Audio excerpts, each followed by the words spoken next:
nii kohe vaatan. Ja töötabki. Ei töötas. No nii. Mina olen Toomas Römer. Tulen ühest ettevõttest, mis on pika nimega Zero Turnaround. Täpselt teagi, kuidas ma siia sattusin esinema LiveRebelist. Aga nii ta juhtus. Slaide peal palju ei ole. Tulevad demod. Tuleb üks slaidi, siis on puha. Ehk siis enam sääst istume kuskil Eclipse'is ja brauseris. Kui palju on siin Java inimesi? Okei. Kui paljud teist kasutavad Eclipse'i? Või pooled, kui paljud IntelliShade? Okei. NetBeans. Kõige julge lihtsalt. Ja Vim või Emacs on ka siis esindatud. Okei, väga cool. Mis veel?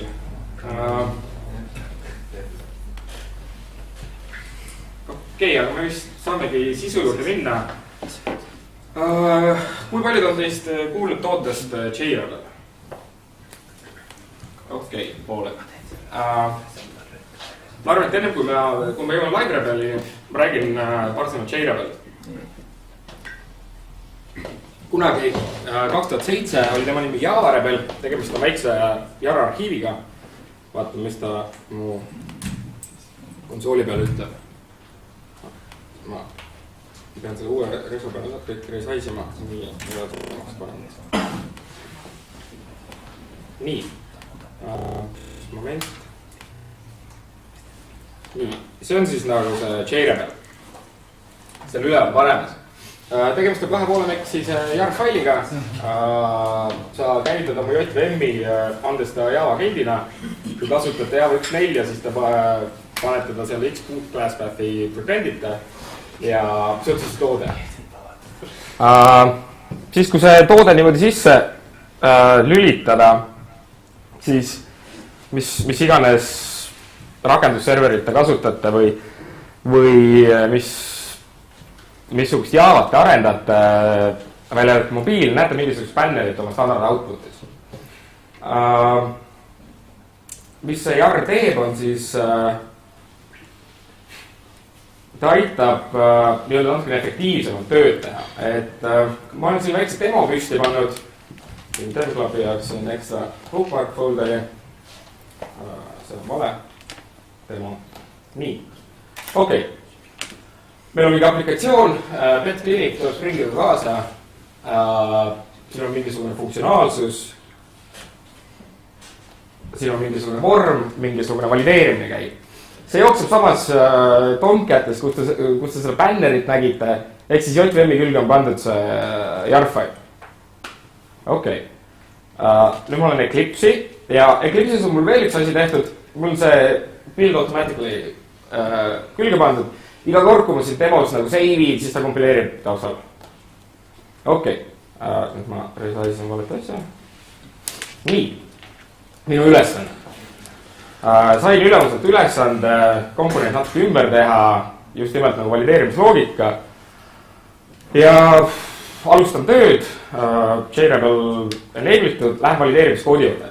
See selekteeritud on siis see esimese valideerimine, kommenteerin välja, vajutan save, lähen tagasi, vajutan add owner ja siis see first time enam ei ole nõutud väli.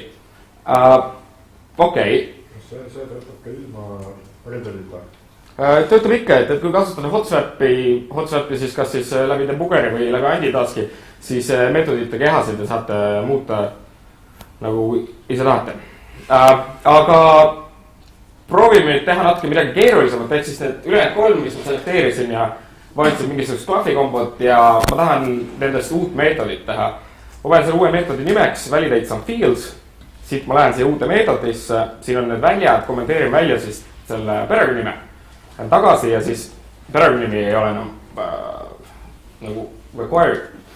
Ja okei, aga äkki ma tahan teha mingisugust konditsionaalset valideerimist. Lisame siia ühe flag'i, kui see flag on tõene, siis me valideerime aadressi. Ja ütleme, et see oleks false, save ime, lähme siia ja aadressi enam ei ole vaja. Ja tavaliselt peale demot, kuna ma teen palju demosi, ma siis saan lihtsalt seda undo'd peale hoida, salvestada, minna tagasi. See on siis see, mida JRebel teeb. Teil on mingisugune rakendus, mille startimine võtab kaua aega või mille redeploy võtab kaua aega, te panete selle jarri sinna külge ja saate asju kiiremini teha. Saate lisada, muuta, eemaldada siis field'e, klasse, annotatsioone, interface ja neid teisi asju, mis jäid ütlemata. Meil on väiksed limitatsioonid, ei saa muuta staatilist hierarhiat, kui teil on klass A, mis extendib B-d, B extendib C-d. Ja nüüd te mõtlete, wow, et see A võiks extendida hoopis mingit D-d, siis me ütleme, et nagu ei. Et meie seda ei reload'i, tehke redeploy või mis iganes.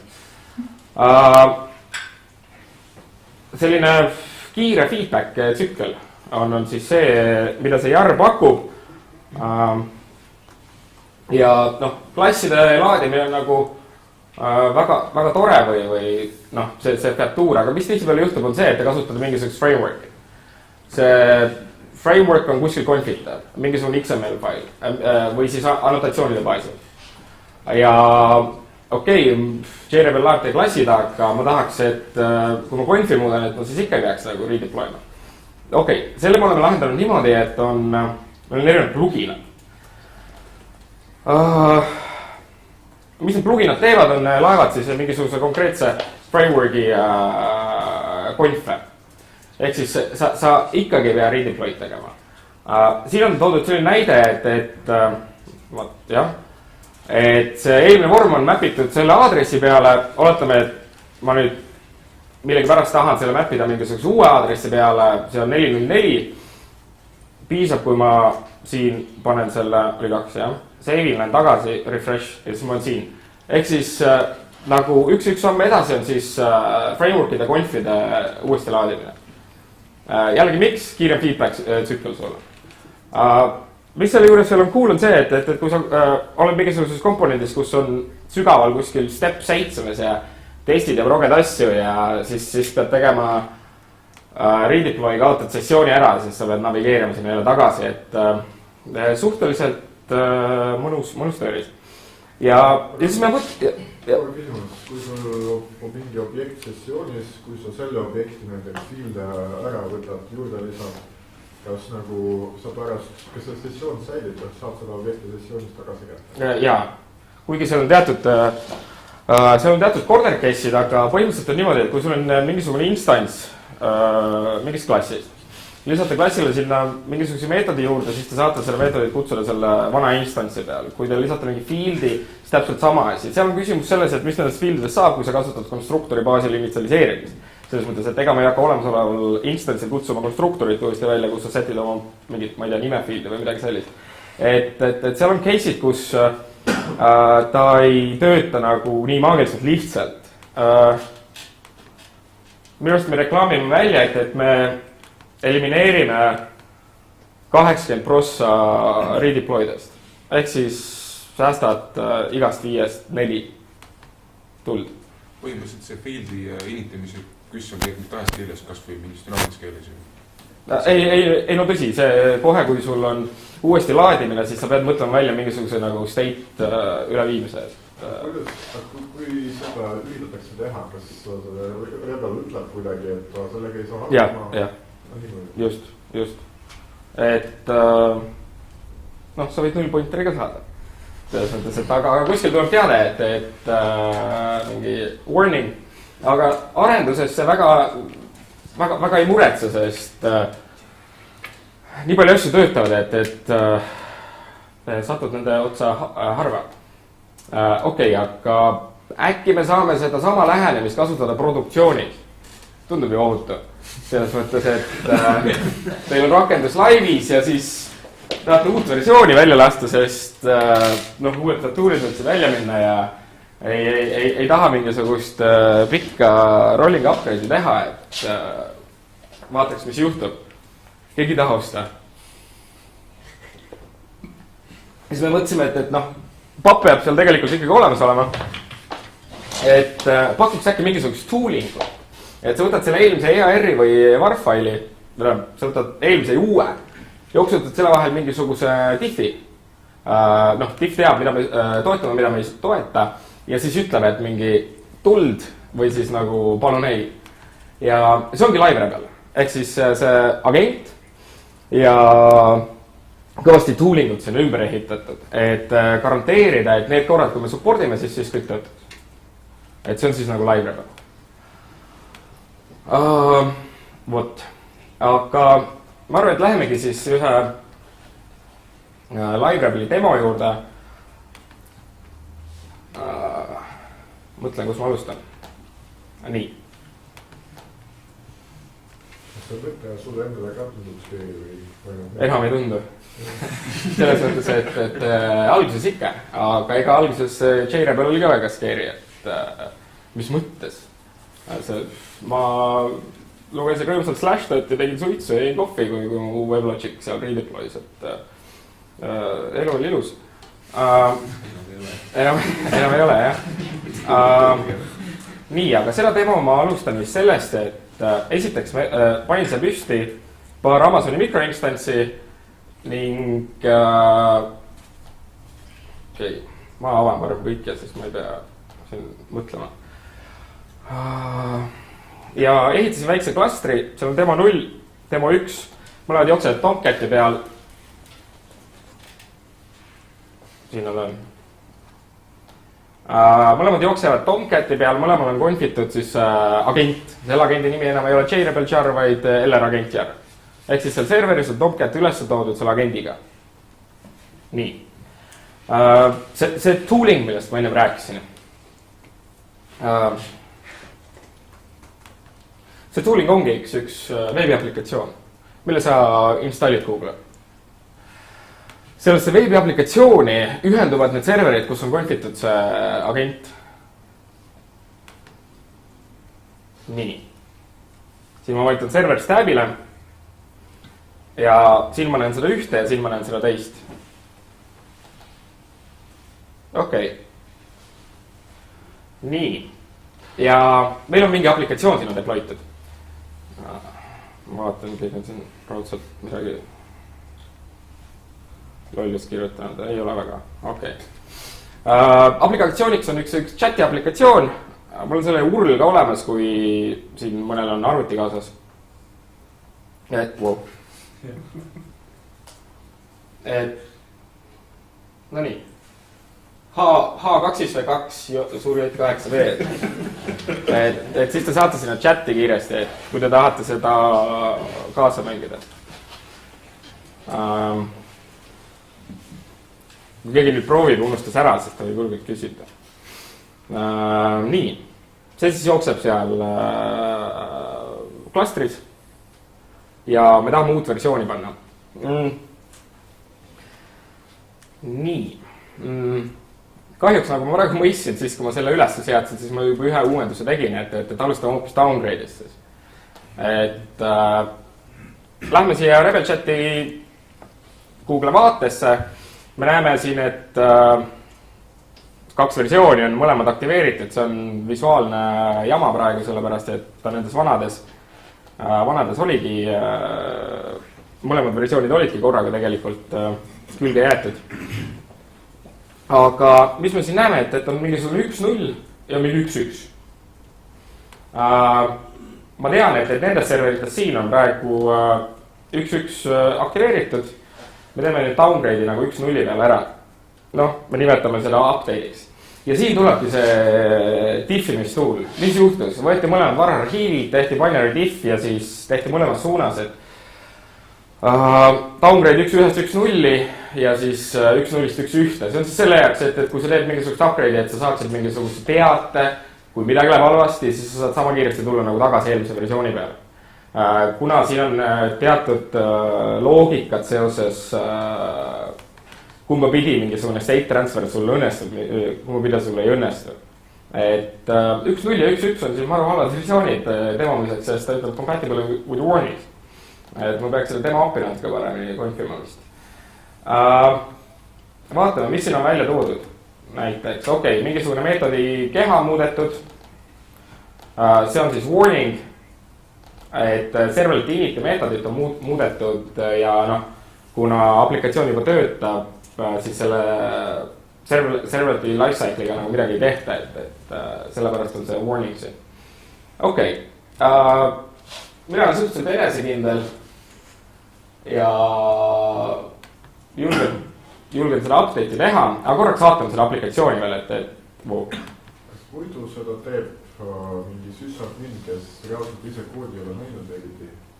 Selle jaoks on tegelikult meil spetsiaalne tooling olemas, et noh, ops ei taha sellest midagi teada, tema ei tea nendest väljadest midagi, tema kirjutab bashi ja midagi muud. Et mis lahendus oleks? Lahendus on Maveni plugin, Andi plugin, kes siis arendajale juba arenduses ütleb ära, kas see arhiiv, mis ta produtseeris, kas see sobib või ei sobi. Ja noh, neid saab siis, et seal saab juba selle usaldusküsimuse ära teha. Ja siis selle varri või EAR-iga anda kaasa mingisuguse topeltgarantii. Et kõik töötab. Ehk siis ops ei pea seda tegelikult tegema, aga ta näeb neid asju praegu. Nii, ma tean seda, et mis see downgrade tegelikult teeb, ta kaotab kõvasti neid stiile ära. Et ma lähen proceed with update. Kui ma peaksin nüüd seda väga kartma, siis ta on võimalik tegema ka tavalist redeploy'd. Vaatan, mis siin juhtub. Okei, küsib minu käest mingisugust küsimust. Kas ma tahan seda optimistlikult teha või tahan ma seda pessimistlikult teha? Noh, mina olen optimist. Praegu ma siin sellel demos valin optimistliku, aga mis seal vahe on see, et optimistlikul julmalt tehakse see vahetus ära. Samas pessimistliku eelis on see, et ta pausib kõik request'id. Ehk siis oletame, et me hakkame update ima. Nüüd see update käib. Kõik inimesed, kes lähevad sinna rakendusse tol hetkel, saavad selle, noh, see püsikursor, et sinuga tegeletakse. Sina saad samal ajal teha oma andmebaasi muudatusi või mis iganes muid asju sa tahad teha upgrade'ida seal vaheastmes. Et selle jaoks on see pessimistlik, see manuali, mis seal on kirjas, on selle jaoks, et kas sa tahad seda manuaalselt kontrollida, või sa tahad automaatselt, et seal on viis nagu, et sina ei pea seda resume nuppu vajuta. Praegu süsteemas teeme optimistlikku. Connectid mõlemasse serverisse, teeb selle muudatuse ära, mina lähen siit tagasi, lähen siia, teen refreshi ja noh, selline tegelikult see 1.0 versioon välja näeb, siit ma tavaliselt alustan oma demo üldse. Nii, aga teeme ühe upgrade'i. Läheme tagasi selle 1.1 peale. Nüüd me võime tegelikult vaadata, milline see pessimistlik välja näeb. Nii, paneme selle manual. Update. Nii, okei. Update on pausitud, vajuta resume'i. Lähme siia, vaatame, mis see tähendab. See tähendab seda, et ma praegu vajutasin refresh üles, kes näeb, see request'i nagu töödelda, eks ole. Selles mõttes, et useri jaoks on internet aeglane. Admin teeb oma asjad ära, vajutab resume ja siis see request läks edasi, meil on uued stiilid küljes, meil on uus loogika küljes, update on tehtud. Sellel ajal võib väga hästi mingid DOS-ataki teha, et teha hästi palju lahtiseid connection'id. Ikka võib. Kogu aeg võib, et jah. Vot, aga ma teen ilmselt ühe update'i veel siin, et mis on siis nagu mingisugune feature upgrade, et praegu on näha, et siis kui ma mingisuguseid smile'isi kasutan. Noh, tegelikult enamastest ei näe seda, et kohe wow. Nii, ma kerin. Nii, mingid smile'id, jah? Aga ikoone ei ole. Tahaks seda uut funktsionaalsust laivi lükata. Ma nüüd natuke olen selles väikses aknas, et pärast saaks asju näidata. Ja ma okei, ma tegelikult pean normaalsesse minema, sest mul on see arhiiv upload imata. Eelmine kord oli mul lihtne, ma valisin lihtsalt 2 arhiivi vahel, sellepärast et mul oli juba kõik sinna ülesse seatud. Nii. Brausime selle faili. Rebel 1.2 või see Rebel Chat 1.2. Nii. No võt, lokaali internet. Aga vaikselt liigub. Aplikatsioon ise on 3,7 mega. Kasutaja jaoks tundub, et internet on aeglane. Jah. Ma küsin, et kas ta hoiab mõlemad jätab mällu? Ta jätab mõlemad alles, et saaks liikuda nagu ise tahad. Sa võid need koristada mingi hetk, kui sul on mingid ruumipuudused või midagi sellist. Selles mõttes, et need jäävad mällu kõik veel jooksmas. Rääkisime erinevast asjast. Ma pidasin silmas seda, et siia Live Rebel Command Centeri sisse jäävad kõik eelnevad arhiivid kuhugile kataloogi. Et sa ei peaks seda asja mitu korda taluma. Jah. Ma oleks võinud selle peale tulla ja selle tegelikult varem uploadida. Aga kui see nüüd, see on 3,7, aga mis on päris suur, kui ütleme, mingi suurem vargus on nagu 100 või 1000 klasse, kui palju selle see on see reaalne väljavahetamine aega võtab? Väljavahetamine lõpuks on ikkagi, kuidas me teeme? See on palju mingisuguseid operatsioone, mis me tahame teha enne upgrade'i reaalselt ära. Selles mõttes, et need on kallid, liigutada neid suuri faile, kas või seal klastri sees, pakkida neid lahti, et lõpuks upgrade ise jääb sinna mõnesaja millisekundi juurde. Sest kui ma pärast jõuan selle pointini, et meie põhisuund on praegu sellised väiksemad upgrade'id, ehk siis mitte, et me liigume nüüd versiooninumbrite vahel, kus muutub nii palju, mida me ei toeta, vaid rohkem see, et sa lükkad mingisuguse koodi laivi ja tahad selle mingisuguseid hotfix'e lükata järgi. Et kus ma võtsin selle 500 millisekundit on see, et oletame, et lõpuks on siis 25 faili muutunud, need on mingisugused klassifailid ja mingisugused ressursifailid. Nende kopeerimine reaalselt tehakse ära siis enne, kui see eelmine teenus nagu maha tuuakse või enne, kui see pausile pannakse. Ja lõpuks on küsimus, kuidas need 25 faili saaks võimalikult kiiresti ühest kataloogist teise kataloogi. Nii, aga see versioon läks ülesse. See peaks olema palju parem versioon. Võetame prepare update.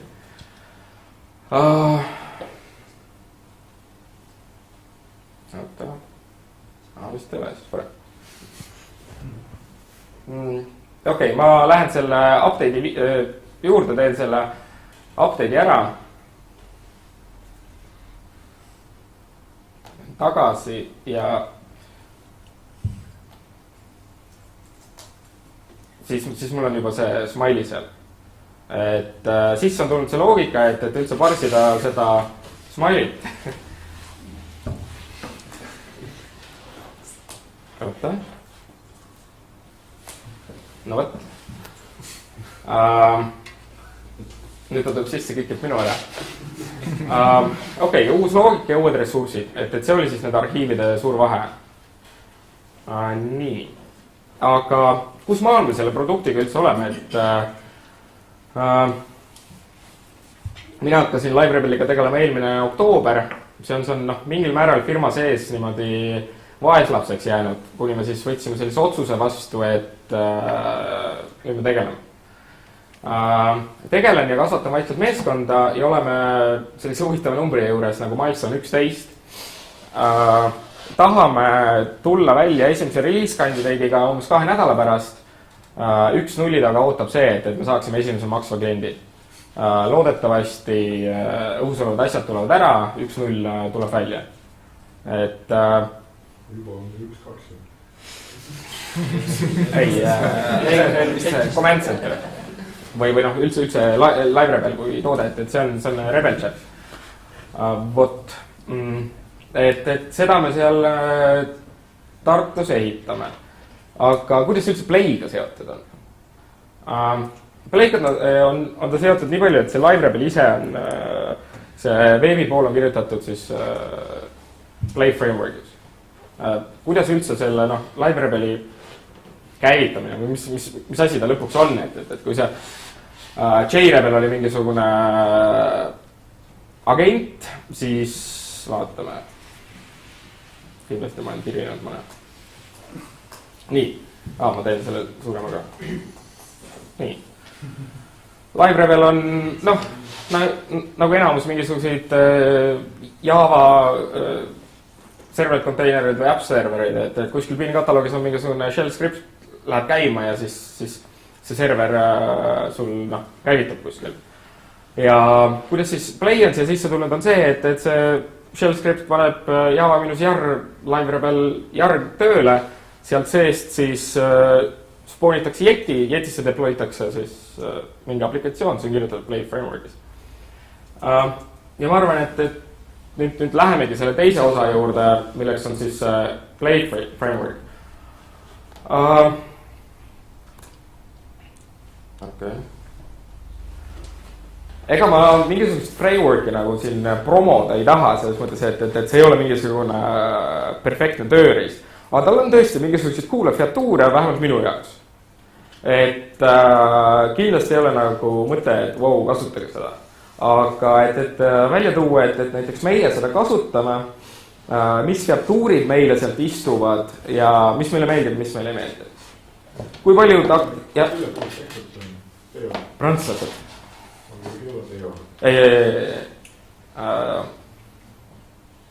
Kui palju teist kasutab Struts 2? 6. Aga Spring MLC-d? Ka 6. Keegi kasutab Play Frameworki? 1. Või oli? Jah, 1.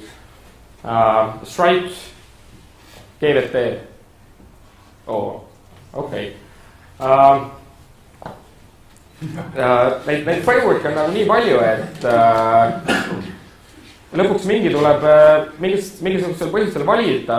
Mina olin sellise otsuses eelmise aasta, ma arvan, et kevadel, kui me klientide suurel nõudmisel oli meil vaja litsentsiserverit ja vaatasime kõik nagu Java pakutavad litsentsiservereid läbi, mida eriti nagu ei ole, vaatasime ka teisi litsentsiservereid ja lõpuks pidime sellise häbiväärse otsuse vastu võtma, et peame ikka ise kirjutama. Ja siis mõtlesimegi, et millal seda kirjutame. Ja valida oli mitme asja vahel. Mõtlesime, et kuna me niikuinii kasutame mingisuguseid tehnoloogiaid, mida kuskil korporatsioonis ei lubata kasutada või suuremas ettevõttes, et siis mõtlesime, kas Lift või Play. Keegi skaalat ei oska. Et see tundus väga skeeri. Ja siis mõtlesime, et Play, et raudselt töötab. Aga siis küsimus on, kas skaalat ja mingid JRuby'd, Groovyd oskab ka sama hästi reloadida? Mitte sama hästi. Skaalas aitab ta päris palju, sest me kuidagi jooksime kokku selle Martin Oderskiga, see Scala isaga. Suhteliselt kogemata ja siis ta ütles, et tahan ka. Ja Scala oli just nagu alustamas aastal 2008. Ja mõtlesin, et ma annan teile tasuta litsentse. Ja siiamaani, kui sa kasutad Scala kompilaatorit kompileerimaks oma faile neid, et need klassfailid, mis tekivad, et nendel on ikkagi tipike seal kuskil püsti, siis JRebel Scala litsentsiga reloadib neid ja Scala litsentsi saab tellida automatiseeritud süsteemiga, siis anname tasuta litsentse sinna. Grooviga on kasutajaid, aga ma täpselt ei tea, miks seal ei ole nagu suurem adoption, et ma pakun, et nad on niigi rõõmsad oma mingisuguste featuuridega, mida ma ei tea. Et enamus keelte jaoks, mis on JVM-i peal, me tegelikult töötame. Okei, Play Framework. Suhteliselt uudne, milline ta välja näeb, on järgmine. Ma nüüd lähen jälle demo mode'i ja vahepeal alt-tabin tagasi. ja ma peaks selle vist ülespoole tõstma, sest ta siin alla ei näe. Nii. Teeme selle ürituse jaoks uue projekti. Noh, Play meenutab Ruby on Railsi või nii mõndagi teist, kus on mingi käsk, millega sa teed asju, Play new, paneme nimeks DevClub. Application name DevClub. Nüüd me läheme siia DevClubi sisse, siia on mingisugused kataloogid tehtud. Kuna ma tahan seda kohe Eclipse'i importida, siis ma teen Play Eclipse'i fail. Okei, nüüd ta tegi sinna selle project failid ja mingid asjad. Class party failid. Ja nii. Siin me teeme nüüd uue Java projekti. Otsime ta üles. Nii. DevClub, siin ta on. Paneme ta mul siia demo working seti.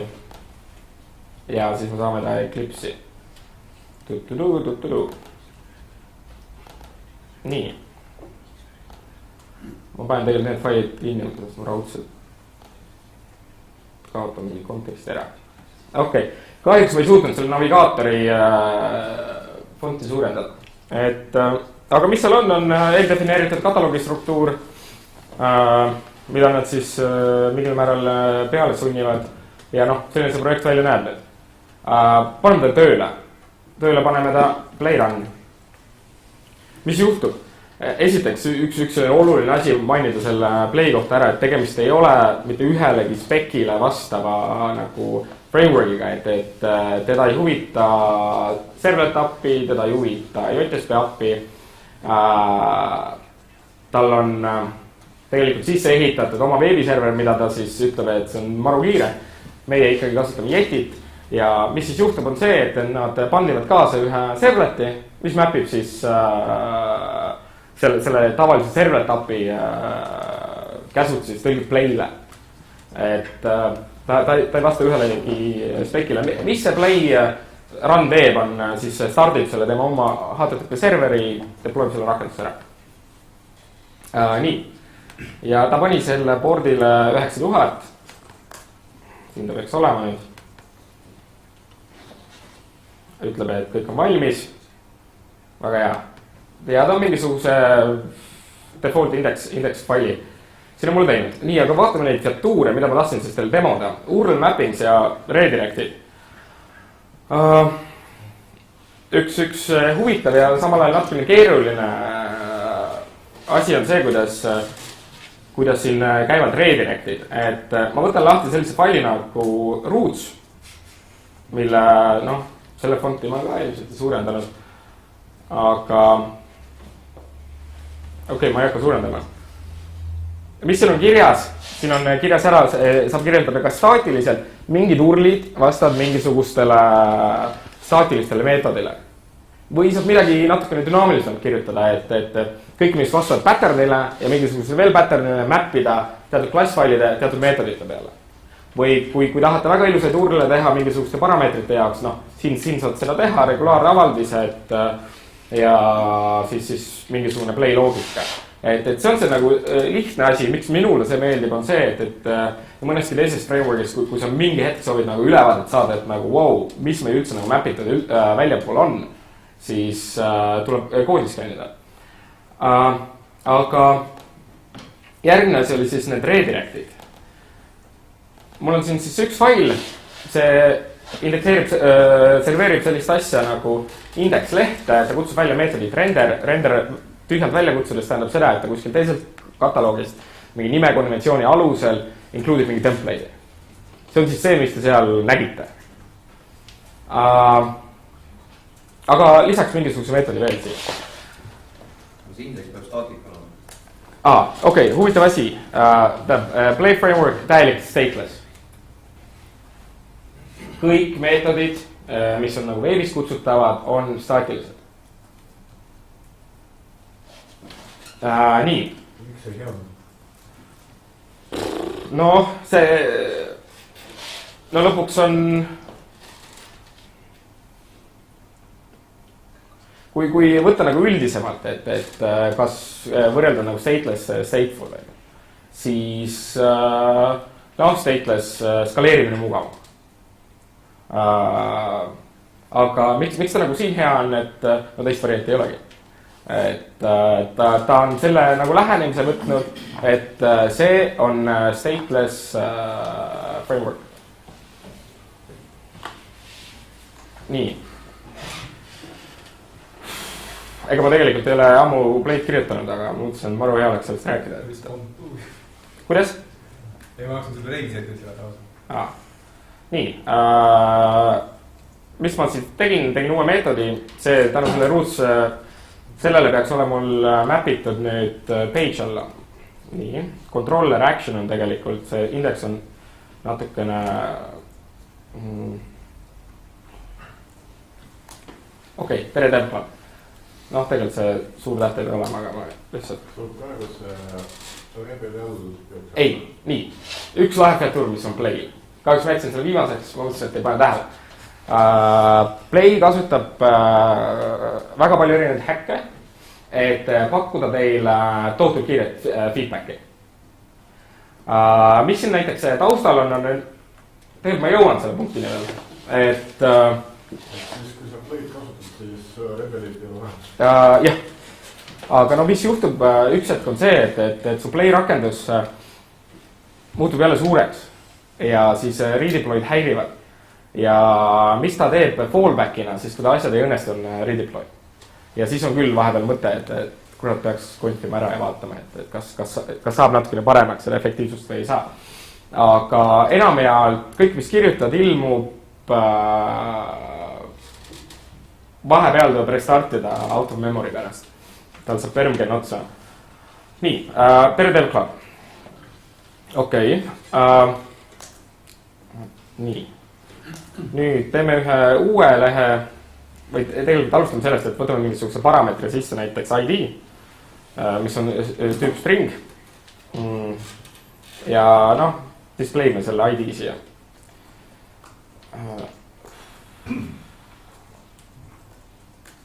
10, noh 10 tuleb siia.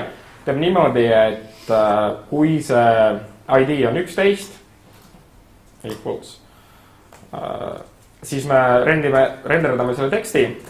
Muul juhul kutsun välja meetodit page 2. Nii, ja siin me teeme page 2. Noh, ta peaks oota. Ja. Kurat, ma tahtsin tegelikult teistpidi.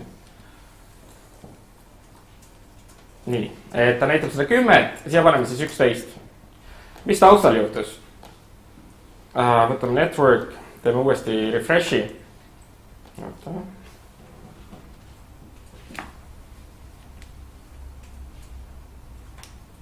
pean hetkeks mõtlema. Ma tahtsin näidata 302 teile. Sul on see private. Kuidas? Sul on see meetod private, mitte public, kas see loeb midagi? Ei. Selles mõttes, et ta kutsub julgelt välja. Noh, nüüd me näeme siin igal juhul. Mis taustal juhtub on see, et kui sa kutsud mingisugusest meetodist teist meetodit välja, mis on routingus mapitud kui millekski, siis tegelikult taustal käib redirect. Teate, maru mugav on. Kui kirjutada mingisugust controlleri loogikat ja nii lihtsalt saab inimest seal edasi-tagasi sõidutada ja mingisugust datat siis kaasa anda. Vot, aga see oli siis esimene featuur, mida ma tahtsin teile demoda. Räägi see ID, kas tõesti ta võtab meetodi parameetri nime järgi selle või? Jah, päris cool ju. Siis ta loeb seda source koodi kuidagi seda ja... Mis tal on? Tal on selline asi nagu enhanced bytecode peidus. Ise siis kuidagi... Ta kasutab lisainfot, temal on kaasas JTT kompilaator, ta teeb selle kompileerimise ja siis ta veel lisab nagu lisainfot oma sisemisse Google bytecode'i mingisugusesse kataloogi, et kui ma lähen DevClub. Ta ise kompileeribki koodi. Jah. Temp bytecode. Ta ei näe midagi vist. Okei, see ei olnud kõige parem elles. Nii, siit näeb sellist controller'ist application, kus ta paneb siis asju juurde. Kuidas see täpselt töötab? Ma isegi ei tea. Ma olen surfanud selle sortsusringi ja mind ei ole kunagi nagu nii detailsuseni see huvitanud, kui mõelda nagu JRevil'i taustaga, et siis tegelikult staatiliste meetodite puhul reload on tegelikult päris lihtne. Aga jah, ei ole uurinud. Vot. Ja siis põhimõtteliselt sa päris head vastust ei saanud. Aga vaatame edasi. Teine asi, mis mulle meeldib, on templating. Miks mulle templating meeldib, on ilmselt sellepärast, et ma olen liiga palju pidanud mingisuguseid imelikke template'e kirjutama. Kõige rohkem ma olen vihanud neid XML-is JSP-de kirjutamist. Ja mis tema on siin teinud, on see, et sa saad kirjutada oma template'e siis mingisugune HTML või XML või mingi asi ja siis sinna sisse Groovy. Nii, vaatame, kas me saame siia mingisuguse tere kuvada, kui me lähme. Sellest oli tere, okei. Ja ma siis paistab, et HTML-i ega mul veel. Et lihtsalt tekst editori võeti suuremaks. Okei. Tekst. Kus? Nagu see? Ei. Okei. On 18. Okei. Nii. Siin on siis tere. Me teame, et selle kutsutakse indeksist välja. Ma nüüd lähen full screen'i. Ootame, et me tahame seal mingisuguseid parameetreid näidata. Alustame string. Dev club on selle väärtuseks. Paneme ta siia kaasa. Lähen siia ja oli vist see oli jah. Wow. Ma vahepeal nii. Jälle on nagu nime põhjal see edasi kandmine, mis on nagu päris mugav. No mingi hetk muidugi tüdineb sellest ära, et ma ei saa seda libalikka sinna sisse panna, siis on eraldi üks map, kuhu saab neid toppida. Ja siin saab kasutada kõiki mingisuguseid Groovy helpereid, või need ei ole helperid, konstruktsioonid selles mõttes, et kui me itereerime üle mingisuguse mapi, siis on nagu lihtne. Ja mapi jaoks ma tegelikult isegi vaatasin selle Groovy syntaksi ära, et nii, teeme mapi. Map, my map, new hash map. Teeme seda naljakat syntaksi siin. Put key value. Nii, anname selle ka kaasa. My map. Lähme nüüd siia. Lähme sinna Groovy mode'i.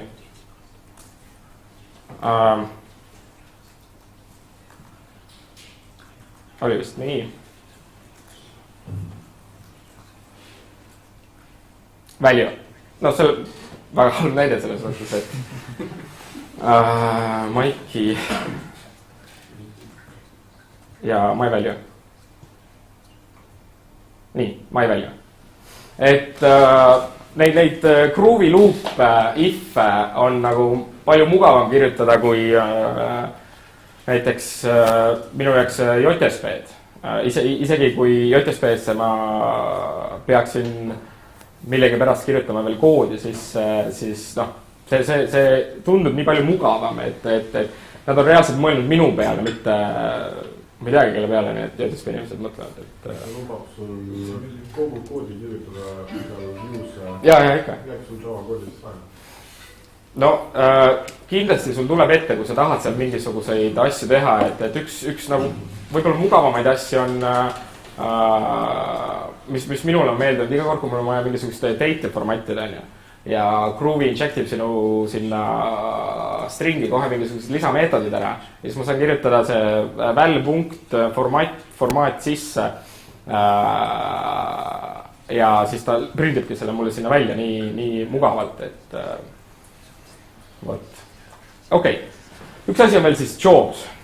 Jobs on selline asi, et sa tahad mingisuguseid asju teha taustal. noh, mingisugused asjad, mis võtavad kauem aega. Job siis teeb seda taustal ja mingi hetk annab sul teada tulemusest. Mul on üks job nagu valmis kirjutatud või tegelikult copy-pastitud koodist, mis on memory usage logger, logib mem kasutust. Nii, ma kopin ta siit, teen uue klassi, ma teen isegi uue selle package'i siia, panen selle nimeks jobs. Siia ma teen uue klassi, nüüd korraks piilun, et mis see oli, okei. Nii, klass läks siia, vaste läks siia ja checkime koodi. Nii, kõik on punane, teeme natuke importe, korras, nii. Okei, klass extendib jobi, tal on üks meetod toJob. Antud hetkel ma kasutan sellist jobi, mida ma kuskilt nagu request'ist ei tee ja ei pane Google ootele, vaid sellist lihtsamat, et ta stardib on application start, pluss ta teeb seda iga 5 minuti tagant. Ja noh, nüüd ta ongi kirjutatud mul valmis, et mina tema lifecycle'i pärast ei muretse, selle eest muretseb play. Teen siin refreshi ja vaatan, kas ta korraks mõtlen, miks ta juba, sest ta on application start ka.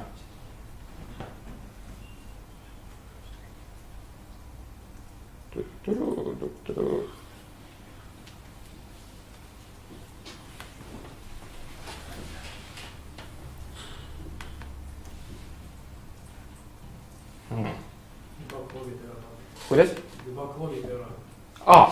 Väga hea. Lähme siia, võtame lahti application conf, siit otsime üles, ma olen ka õiges kohas.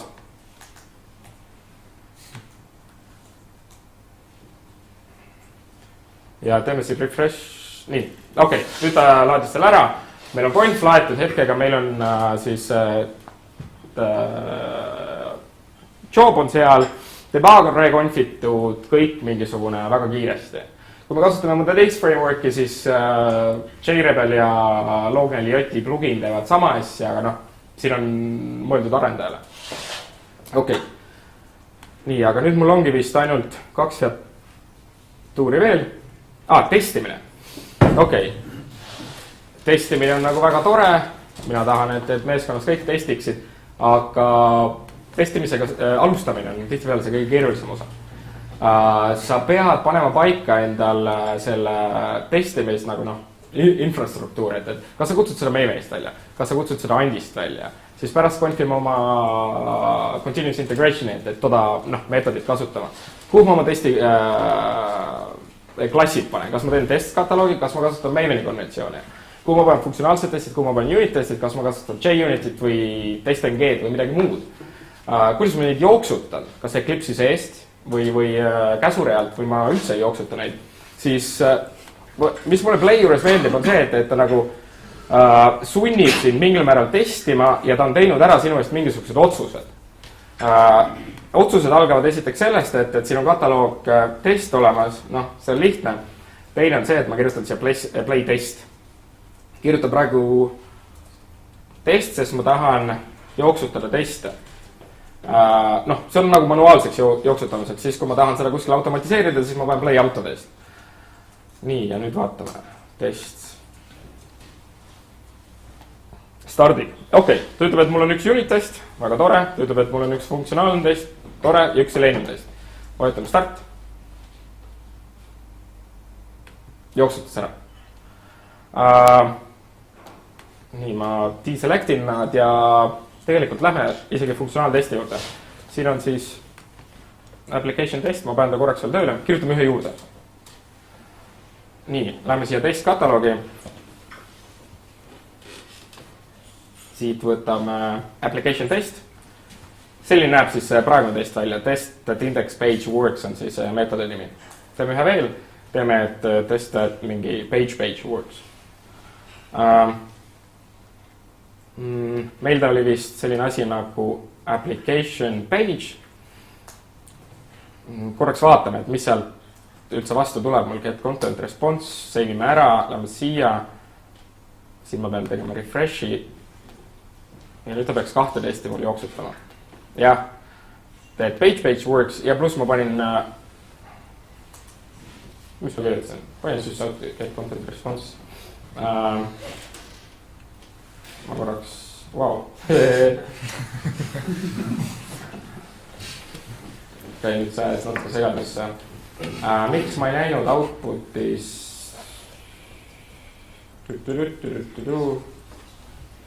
Aga vaatame korraks, mis application page mulle annab.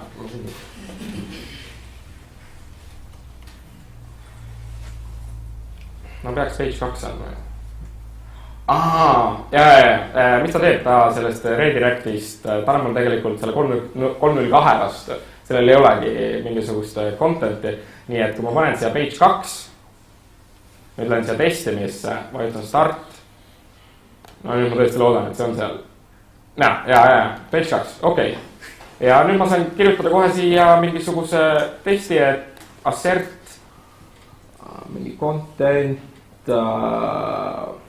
näiteks match, pattern'iks tuleb page 2, tegelikult panen page 1 saame failiks.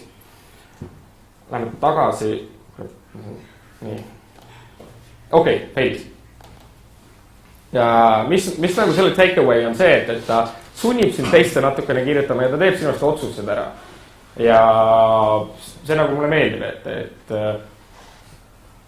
ma ei pea neid otsuseid ise välja mõtlema ja on välja mõeldud isegi see, kuidas ma neid jooksutada võiksin. Vot. Testa saab ka tavaliselt review runner'iga käima. Ütle uuesti? See klipsi seest. Sain aru. Ma vaatan, kas ta pandid mingisuguse run-as ka. Ei, mul ei ole tegelikult. Ma pakun, et küll, aga hetkel ilmselt peaksin hakkama jändama mingisuguste class pathidega ja config'ima seda run configuration'it ja ma ei julge pärast ma mööda.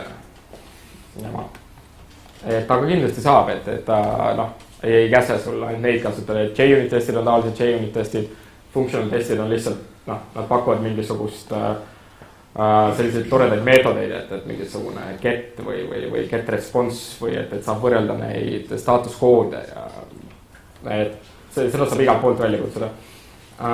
Nii, mis mul alles jäi? Alles jäigi see, et quick turnaround, et maru mugav on. Võt. Rääkides negatiivsetest asjadest, mis nagu meid häirib on see, et ma arvan, et praeguseks hetkeks me oleme sinna teinud 10+ bug reporti. Siis kui meie ta kasutusele võtsime, siis ta oli ikka palju toorem võrreldes praegusega. Õnneks need on fixitud. Mõne probleemi puhul küll on nagu häirinud see, et mingi 3 nädalat täiesti keegi ei ole sellega mitte midagi teinud, et võiks öelda, et nagu wow, mine ära või et küll me paneme prioriteedi sellele vähemalt. Aga sellest pole hullu, ma olen vaadanud Maveni bugisi, mis on seal aasta aega vastused. Siis Maveni tugi. Et kui ma valitsin Play New Dev Club, mis ta tegi, oli selle projekti liib kataloogi ja viskas nii palju järre. Ei ole kõige mugavam, kui sa tahad kasutada mingisuguseid oma ressursse või oma dependenceid ka veel juurde. Ma ei tea, mis juhtub siis, kui need hakkavad mingil määral crashima nagu nende omadega. Praegu on väljas Play 1.1, tuleb välja 1.2 ja seal nad ütlesid, et neil tuleb dependency management integratsioon ja see saab lahendatud. Aga praegu seda ei ole ja see on üks asi, mis meid häirib. Meil on mingi anti-task, mis kopib liibi mingit Maveni asju. Versus, et Play võiks neid asju ise nagu manageerida, et kuna ta nii manageerib oma teppe. Vot. Toomas, kuidas sa debugid? Debuggeriga. Kui ma vajutan Play Run, ma kohe vaatan, ta peaks defaultina panema mul kohe debuggeri püsti. Nii, teete socketi 8000 peal, panen breakpointi ja funkab. Panen breakpointi template'i groove'i sisse, ma ei tea, mis juhtub. Võin vaadata. Nii. Wow. See vist indeksis oli meil see kõige parem raam. Läheme siia, teeme siit uue debug configurations, kuskil peaks olema remote. Siin ta on. Siin, Dem Claapani, okei, ma mõtlesin, et ta pani selle nimeks juba. 8. Nii. Debugger on küljes, ma ei tea, miks ta siia debug view'sse ei hüpanud ise. Ja võtame lahti nüüd selle template'i, mis mul oli. Nii. Ei saagi, sest ta arvab, et selle tüüp on HTML ja lubab ainult bookmarki panna. Ma ei tea, võimalik on, et selle vastu on rohi, aga Java klassi lihtsalt see breakpoint ja hitib ja kõik funkab. Tegelikult Eclipse'ist võib ka tüüpi muuta faili. klassi keelda. Jaa, absoluutselt, et ei pea kasutama Playrun'i, Playrun on Python wrapper tal ümber. Ja. Kas te olete sellega teinud ka mingisuguseid keskmisi või suuremaid projekte, et ma küsin selle pärast, et kui me teame, et Rails teeb nagu ülipalju maagiat ja automaagiat, mis paljudele ei meeldi, siis tegelikult teeb Play isegi veel rohkem, et ta lausa muudab keele semantikat, et lokaalsete muutujate nimed järsku muutuvad oluliseks ja muud sellist, et kas te selle otsa nagu... Selle riski me maandasime niimoodi ära, et see zip-arhiiv, mis me lõpuks genereerime, selle sees on see jar-file, mille sees on see var-file. Ja selle var-file'i, see, mis on see Play aplikatsioon reaalselt, seal on kõik klassid prekompileeritud. Selles mõttes, et Play mustmaagia tol hetkel enam sisse ei lähe. Playl on endal mingisugune precompile käsk, mis teeb sellise lõpptulemi, et mina nagu muretsen vähem. Ma pidasin silmas seda, et mis hetkel nagu mõni programmeerija küll otse jookseb, et kui sul on mingi alase render meetod nagu saab aru talle antud lokaalsete muutjate nimedest, et see on selline üsna ohtlik keele nagu semantilisega mängimine, et kas teil sellega probleeme pole tekkinud? Ei ole tekkinud. Kui hästi see framework dokumenteeritud on? Kui palju sa tõesti katsetad? Üllatavalt hästi, et siin on kindlasti nagu palju kontsepte, mida mõista, aga mina olen oma vastused saanud, ma olen pidanud listi võib-olla ainult korra 2 saatma selle aasta jooksul mõne küsimuse. Et selles mõttes on täitsa okeid. Hiljuti just proovisin seda Node.js-i, tegin siis selle Giti klooni ja pildisin ära, panin käima ja siis vaatasin mingit näidet, kus oli import sys. Siis ma hakkasin otsima, et kus ma leian, et mis see sys moodul üldse teeb seal. Ma ei leidnudki. Et siin reaalselt guugeldada, siis sa leiad selle ülesse. Neil on kohutavalt halb nimi, selles mõttes, et kui mõtled, Play ja mingisugune asi, mis sa guugeldad, siis sulle tulebki mingi mänguasjad sealt, et peab alati kirjutama Play Framework, mis umbes nagu Go programmeerimiskeel, et õnni kaasa. Vot. Ja ega viimane slaid ongi Q&A, mis meil algaski, et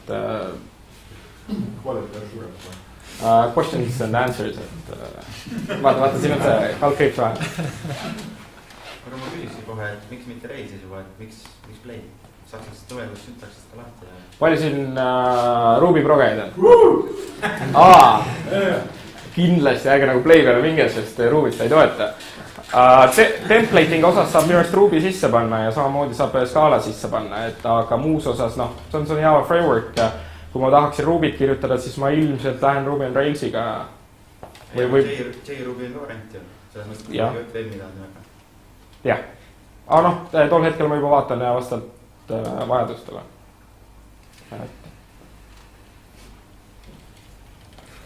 Kui tekib selline küsimus, kuidas siin dependency injection'it kasutada?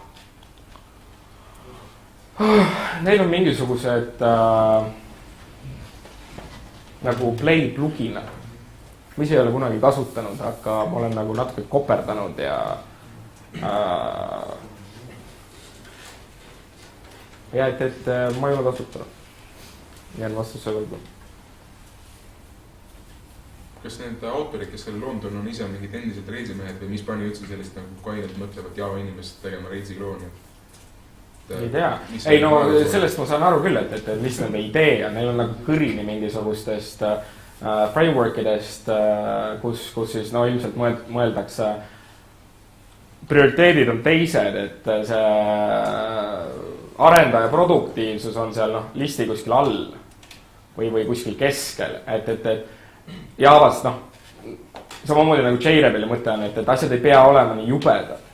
Et ma täitsa saan aru, kust nad tulevad, kas see Ruby kloon või Ruby on Rails kloon, noh, seda on minu arust natuke palju öelda, et me võtame tänapäeva mingisugused PHP framework'id, mis ka algavad, et sul on mingisugune executable, mida välja kutsuda parameetritega ja ta kennib sulle. Meil on ka Railsi kloonid ju. Jah. Siiski. PHP framework'id ka. Okei, siis ma peaksin otsima, et äkki leiame tegelenud seda. No hea küll, kutsume Railsi klooniks siis. No jaa, seda on natuke palju öeldud, aga hea küll. On kloon. Üks ühele. Ei no üks ühele ta ei ole. Pluss teil veits maagia. No sellest, et jah, Java pärast. Aga mis keeles Rails on kirjutatud? Ruubis. See on Python. Hea küll. On veel küsimusi? Kui ei ole, siis anname sõna jällegi Lillile. Jah. Ja küsin sina siis kinnitad, kas vastus on õige või mitte.